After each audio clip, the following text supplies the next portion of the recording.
The next speaker is Mohammed Aboulenein, and he's the head of news at Alarby TV, News and Current Affairs. He has recently been under a lot of pressure from a number of Arab regimes. He will also speak about Al Jazeera journalists who have been killed, imprisoned, and have faced other human rights violations. Hello, good evening for everyone. Of course, the Asian affairs in general is not my specialty. However, it's a pleasure for me to be among you today in solidarity with those who risked their lives and those who lost their lives for a great cause, which is the cause of truth and the cause of freedom of speech. Of course, my condolences, my sincere condolences, goes to the family and lovers of the late Gauri Lankesh and others who lost their lives for the sake of truth and freedom of speech. Of course, we are all witnessing the kind of a rise of the far-right extremism in politics. This trend is growing all over the world, and it grows to the extent of us witnessing recently in the German elections a party with a Nazi ideology winning 13% of the votes of the Germans in the elections, and to the extent of having Donald Trump as the leader of the free world. I think our part of the world is not an exception in this. This kind of ideology is threatening the stability and integrity of societies. The politicians in our countries and in other countries, they, in their way to the power or in their way to the elections, they kind of awake and feed the monster of hatred without knowing the damaging effect on the society and its integrity of this monster of hatred. Of course, the danger of this kind of hatred is multiplied by hundreds in our part of the world, whether it be the Middle East, where I came from, or India or other countries. This is because of the sectarian violence, the violence of states in our countries, in addition to the corruption, which is infecting each part of the society and the government in such countries. So this leaves journalists in general stuck between two or more evils sometimes. So you may start your story covering the story about a criminal case, and this leads you later to find that it has an affiliation with the government or a body of the security in the government. That's why you find yourself standing alone. The people who are supposed to protect you against the militias and thugs are themselves the people who may be after you. This highlights the kind of the tragedy of journalists in general in our part of the world. Recently on our television we had the documentary. It's about kidnapping of journalists and activists in Iraq. During the documentary we found that the main person, the main negotiator from the government side with the militias who were responsible for kidnapping those people is the Deputy of Interior Minister of Iraq. Later on, during the film, we discovered that this same person, who was the Deputy Minister of the Interior in Iraq, and the Minister himself, they are both all members of militias responsible for kidnapping these people. And this was announced, of course, they have been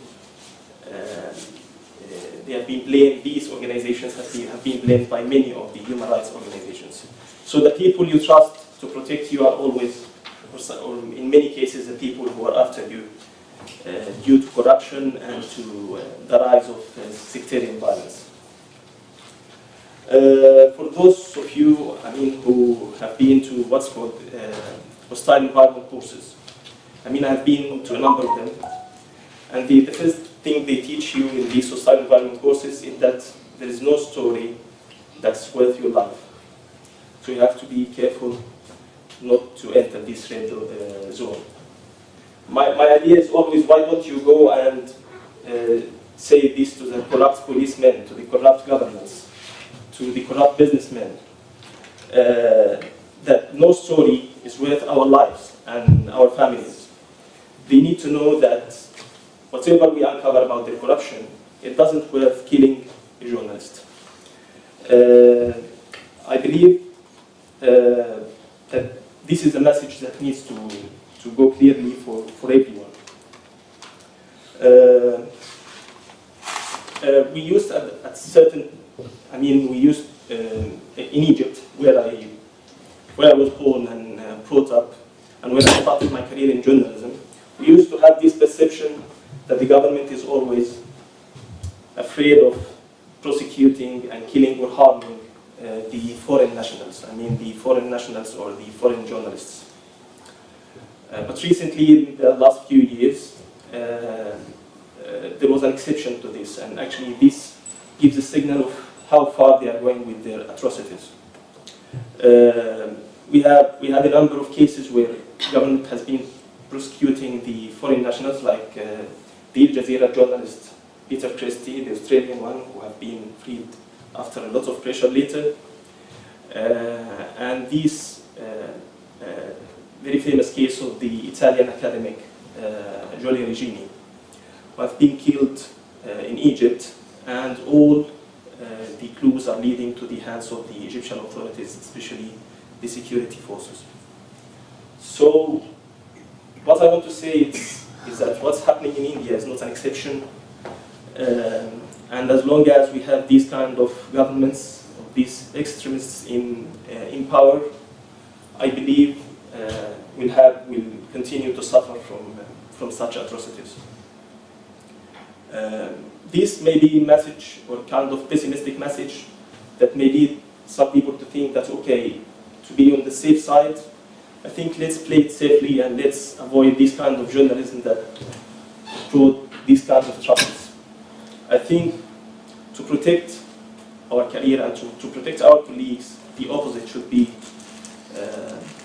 the exact opposite should happen. Because the more we do investigative journalism, the more we are in this field, producing this kind of true journalism, and not leaving the media space for the fake and propaganda journalism, the more we are, the harder for them is to prosecute us and to harm us. So I believe that we have to do our best to increase this production, the production of such kind of journalism, true journalism, uncovering such atrocities and corruption in our countries. I believe as well that this kind of gathering and event is very important to the cause and to raise awareness with the cause of people who suffer under such atrocities. However, a key point is to speak as well for the public. The public in this case are the main supporters for our cause. In order not to be tangled of what's called preaching the converted, many of the people here, of course, are already in solidarity with the same cause. So, producing a lot of documentaries about the journalists who are suffering, we don't need for those journalists to come down as numbers on the list. Producing a lot of even drama movies to depict the tragedy of such cases of people being killed and being kidnapped and being detained just for their cause and for them uncovering the corruption and telling the truth. So this kind of production raises the awareness of the public, and the public, as I said, are the main supporters and should be the main supporters for journalists, because what journalists are doing is always for the welfare and safety of these of the people of the public. Another thing is related to the what we see as the democratic governments in the developed world. Actually, we need to have a message conveyed to those people, I mean to governments in Europe, in the USA and other countries, because these governments are having the human rights cause at the bottom of their list while speaking to the regimes in our countries. And when they bring it to the as a priority in the kind of dealing with these governments, it becomes a kind of blackmailing rather than really serving this cause sincerely. Recently, the USA has frozen the parts of the aid for Egypt, military aid, and they announced at the time that this was because of the human rights violations in Egypt. Later on, 2 months later, we discovered that this was because they discovered that Egypt has a role or involved in a kind of weapon selling for North Korea. So they are not that sincere to the idea of human rights in general.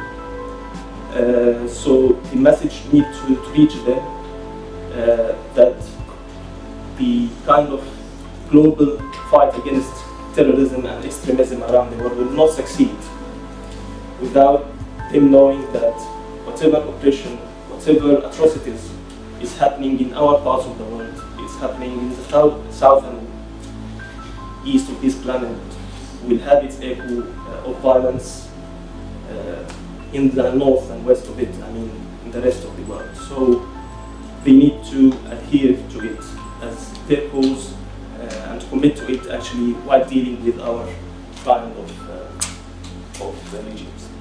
Thank you. Thank you.